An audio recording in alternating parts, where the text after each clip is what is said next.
with my sweet baby Gage. Oh my god. There goes Bottom. Hi, Bottoms. Gage, say hi to everyone, sweetie. Hi, team. Great to see you guys. I'm really excited to share this today, actually. Ooh, so I was asked specifically by Brian to share this deck for you guys today. This is, we'll call it, the deck I would have played for YCS Niagara. I missed the most important, easiest part, and that was pre-registration. But in the end of it, I did get some testing with the deck. I think this list was super solid. In the end, you got to think like the event is maybe half the trip, right? Like everything else that's involved with it, there's so much more to do. I'm not upset, but I think this list, the clapping I did at the locals at Millennium Games, and also just Brian over and over again. Over and over again. Yes, YCS Marriott Falls View, a Swift 2-0. Yes, so I wanted to immortalize this 5-0 deck winning against Brian. So I wanted to give you guys, I think this is also a really good list post the ban list that is looming over our heads here. True. Because despite winning in the Oceanics, I think it was, or European, this list is actually, I think, pretty safe. There's a lot of cards in here that you really just don't think I'd get hit by the ban list. So yeah, I don't think Rikka is on the top of the list here. Yep. So this is Rikka Sunavalon. This is like a list that was taken from the European Nationals, I think, and as was Marcus Patel won it, right? He got first place. I took a lot of keynotes from it to fix it up to what I want, and I think I had a really solid list going into Niagara. So I'm stoked to share with you guys. I'll tell you guys about some of the inner workings of the deck, and maybe it's something you guys can give a try. I know a lot of players, I think there was total deck breakdown, and 27 people took this deck. Only 27 out of all the 800 people at the YCS. None of them topped. I think I would have been. But we're not going to talk about it. I want to change that, but noted that next time you will 100% be pre-regging for Pasadena or whatever YCS is next. The pre-registration is part of the regimen. I am going to be on top of him for this one, I swear, team. Yes. With that being said, I'm going to let Gage get right onto it. Make sure you subscribe, hit the notification bell, like the video, all that fun stuff. Check out Gage. Obviously, he's going to be uploading a lot more consistently. Everyone say hi to Dan and Brian. Hi, Dan and Brian. Hello. Anyway, here is the sickest deck profile from the studio here in our home. All right, cool. So the deck, like I said, is Rikka Sunavalon. A lot of the things, I used to play Sunavalon back with the Therian cards when they first came out. Lokai in that engine was way more explosive. You had a lot more cards like Borea and search that you could search from the deck to pop off on like summoning Regulus and stuff. You don't play that, you play Lokai a little more simply, but Lokai is still your playmaker. Like you want to see this card to get you everything for it, right? It gets you all your Rikka engine and stuff. So if you see and you summon a Lokai and it resolves, you're probably going to be winning that game. It feels really nice, let me tell you. So you play 3 of the Seed, because that's like your best normal summon in the deck, and then you also play 3 Petal. Rikka Petal is a level 1 monster, which it'll summon itself during your opponent's end phase if it's in the graveyard. And it also has a main phase ignition effect where you can add a Rikka from deck to hand or send one from deck to graveyard. So super flexible. It's the one that's essentially the Stratos of the deck. It gets you any of the Rikka cards from the deck. You're pulling this normally off of your Arrow Mage Jasmine to grab like Mudon and combo up from there. It also, it being a level 1, makes this deck what it is, because with a card like Rikka Glamour, which is the main spell, I'll explain it when we get there, you can search both of these by tributing one of your opponent's monster. That's kind of like crazy. So you play 3 of each of the 1-ups.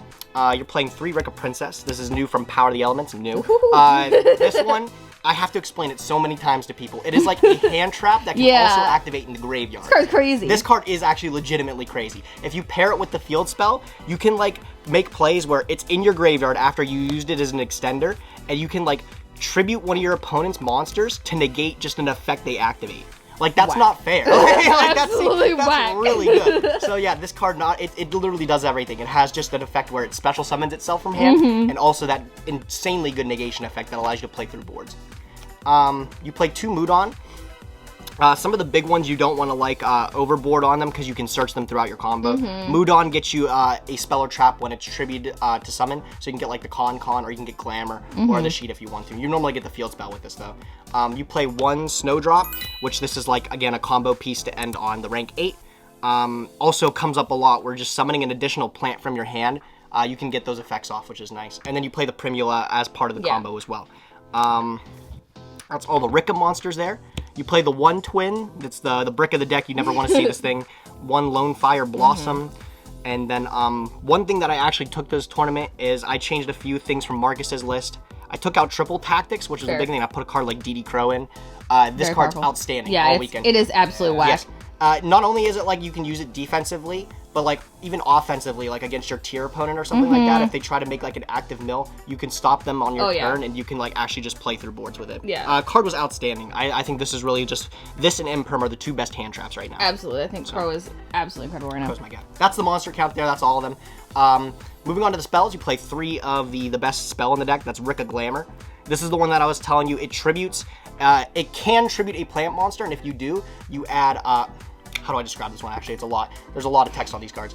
At a very basic level, you can activate it, and it rotas into a Rikka monster, right? That's the first thing. Sure. You can also tribute a plant on the field, and you can add another plant from your deck to your hand with the same level as the Rikka, but a different name. So like I said, the one thing is if I have the Con, which is the field spell up, if I tribute your monster, I can actually search from deck to hand both of these, because they're both level 1 plants, and they're different. That's true. That's actually just insane. That's like, literally just so silly. Yeah, that's that is literally a +2. I tributed your card and I added 2 cards. It's ridiculous. Just absurd. Yes. So this card is you see this all the time because you can even set it off the con right away to just tribute your opponent. So best card in the deck.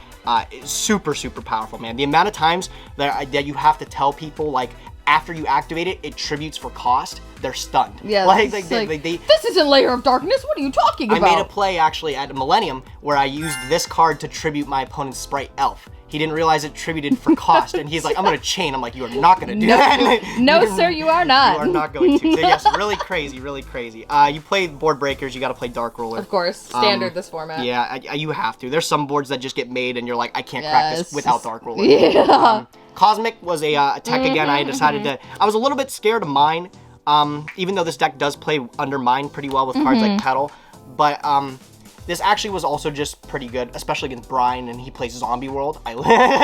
So I hit multiple Zombie Worlds with that. It's so funny. Like, your Board Breakers are the exact same as mine in my Sprite list. I just feel like these are just all very utility and very important tech choices this format because, God, there's so much crap running around. I know a lot of people were, like, talking about this is the out to mine and stuff like that. A lot of people didn't end up playing Mystic Mine. Like, I don't think a lot of top lists had mine in the list. Not that I don't think this would make this card bad, but it's like maybe you could tech it for something else. Yeah. Like, Cosmic worked great for me. As someone who played the event, I encountered mine 0 times, and Cosmic came up every single game. Like, it was still I think Cosmic was still very, very good. Especially when people are like looking at floodgates now, and like sometimes flip Rivalry, which my deck plays under Rivalry super well. But like cards like Rivalry, there can be an only one stuff like that. You need to have an out for them, otherwise you'll lose the game. Yeah. So Cosmic, I think, is just ubiquitously really good.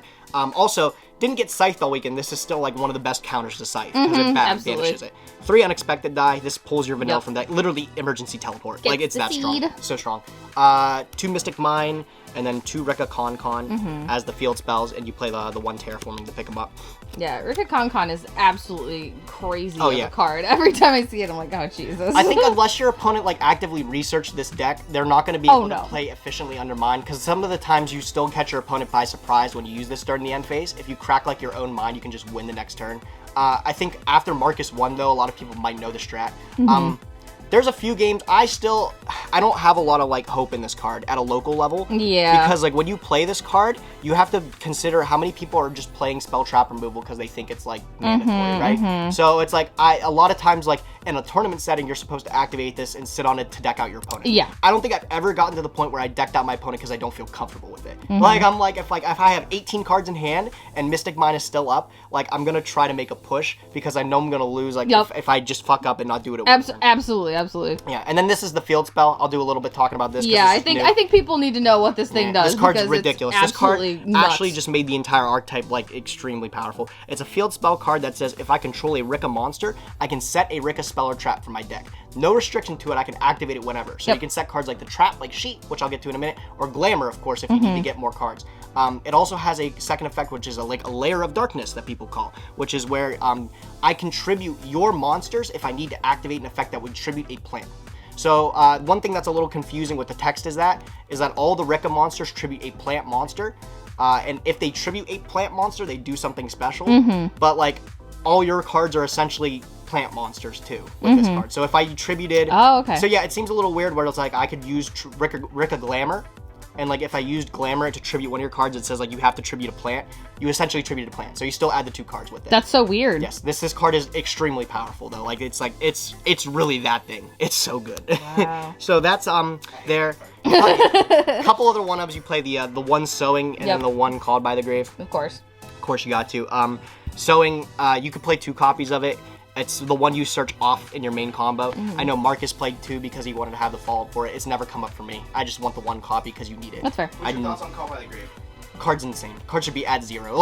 Yes, 0. It's 0 crazy. team. It says There's 0. a lot of times it's like, you think like, oh, this will stop hand traps. Even if nobody's playing hand traps right now, like I still leave this card in because aggressively against like totally awesome. Yeah. That's my out for it, right? Like it's just like, it's one of the most flexible quick play spell cards right now. So I think that card should be at 0. Trap cards, this archetype is sick because you can play Rivalry. Oh, that's true. That is very everything's true. a plant. So, yeah, still messes up a lot of decks and stuff like that. Sprite matchup, it's easy peasy. Yeah, Tier Element. pain. Tier Element, they start with a danger monster. Sometimes you hit them with this, it's a big oopsie. They have to, like, lose. True. So, Rivalry's huge right now. I think Rivalry is really strong. You also play, again, like we talked about, this being the other best hand trap. Triple Infinite Impermanence. Just doesn't lose to Call by the Grave, doesn't lose to, like, Sprite Red, stuff like that. Yeah, you don't get talents to buy it or whatever. You don't get talents by it, even though I don't think people are on talents anymore. Talents, like, fell out of favor really quick. Yeah, but I still think, like, this was, it's easily one of the best, just because I played Call by the Grave even, too, at a very good level. And then the 1 Ricochet. This card's also insane. You can pull it off of Glamour. Oh god, there's a lot going on with this card. I can target an opponent's monster, and that monster cannot activate its effects. So I can't chain it to an activated effect, but if it's like an ignition effect, like, I don't know. Rescue Cat. He's thinking about it. Rescue Cat. I can stop the Rescue Cat from activating its effect. It also has another effect where if it tributed a plant monster, you can snatch steal that monster. So you get into this thing is insane actually, because if you have the field spell, I can not only, if you would summon a monster, I can negate that effect, and if you have another dude on board, I can tribute that and then take the monster. That's disgusting. So you lose 2 things with one card. So gross. It's so silly. So yeah, they're really, really insane. And then also the monster, it doesn't matter, but the monster you take becomes a plant. But yeah, just being able to, like, against Sprite especially, as they stick 2 cards on the board or something like that, just take the one and then, like, you tribute the other. They have no cards on board again and stuff like that. And then you just pass your turn, you win the next turn. It's so disgusting. It is. It's really strong. So this list, I think it's like 43 or something like that. Very sad. Everything in the main deck is really good. On to the extra deck. We'll start with the actually the XYZs here in the back. Couple XYZs that you play.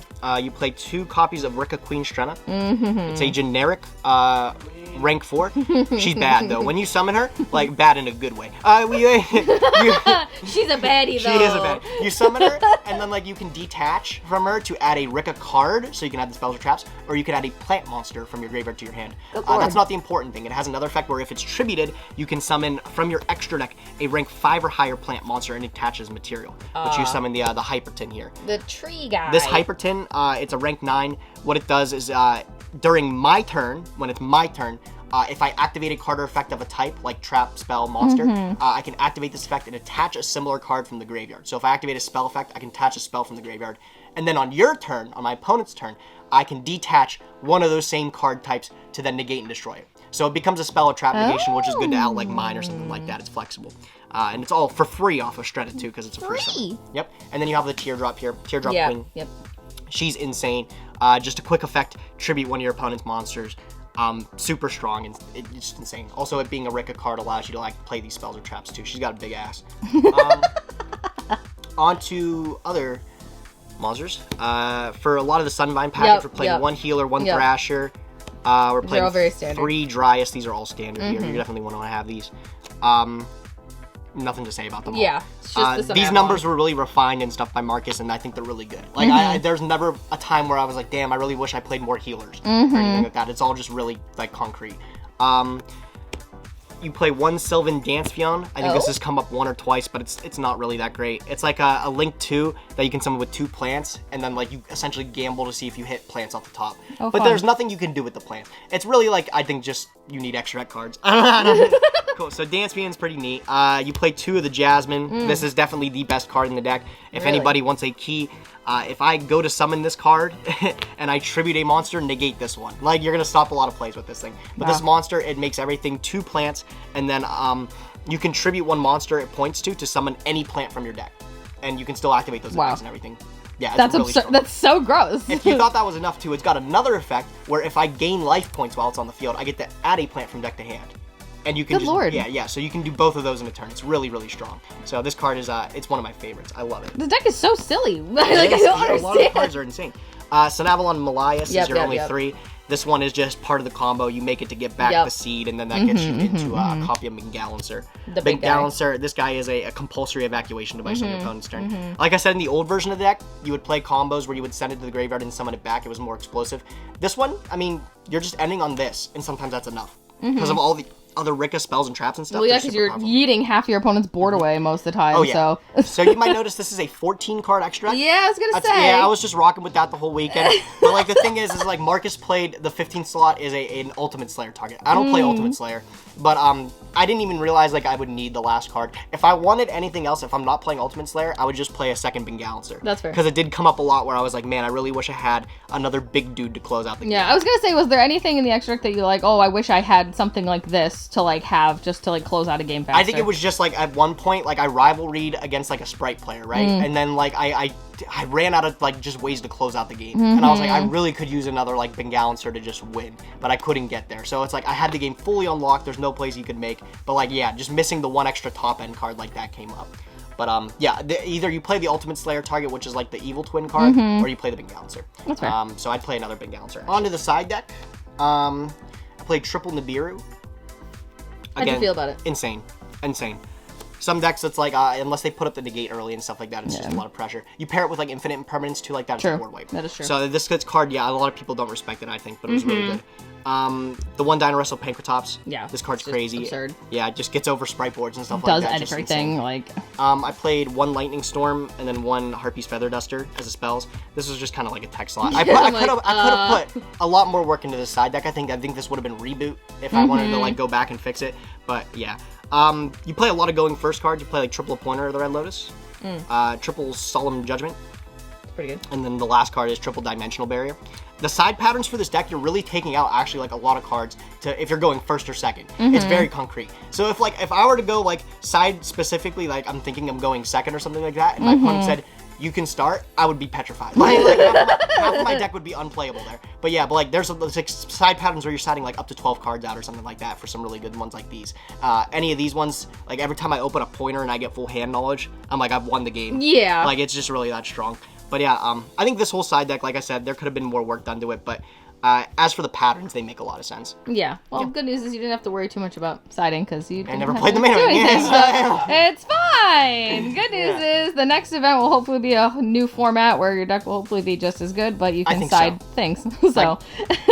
But I think this deck's super crazy. I don't know why more people aren't on this deck. I don't know if they just don't want to read the cards. They just don't care. That's what I think it is. It's a lot to like try to understand, right? Yeah, it's like because it is a very unique deck. This is one of those decks where it's like everyone, it's like Exo Sister this weekend. Like everybody thinks it's just like a one knockoff, right? But I think it's a lot more real like that. You have to respect some of the cards because then you get thrown off. You lose games to like, I'm tributing one of your monsters for cost. Like some of those things, I think they're avoidable if you were to like learn what the deck does. But even in playing against Brian over the weekend, there was a lot of times where he would like ask like, was this interruption correct? And I'm like, well, no, because I made this line before. Yeah. It's very contingent, but there's a lot of different like lines for this deck. I like it a lot. Yeah, and it's hard to play against a deck that A, already isn't commonly played, but B, like you don't know the interaction. So like if you're not playing against the deck often, you're not learning the interactions enough. So I think if more people picked up the deck or played the deck, it would be easier to learn where the choke points are. But because it's not, that's kind of why the deck is also very good because no one knows what the hell they're doing against it. So and sometimes that's a strat. Like you know, play a deck that no one sees coming. And I mean, Exo Sisters won a YCS, so you know. Just hope you draw D-Shifter.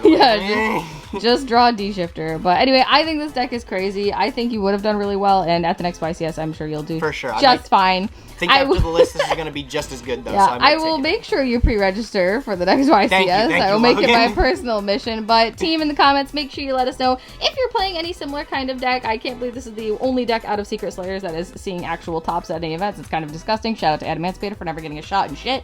But anyway, thank you to Gage for sharing this beautiful deck with us. I think it's so cool. I really wanted to feature it because it's different. It's something we've never featured, something that it hasn't seen much of the light of day really other than Euros.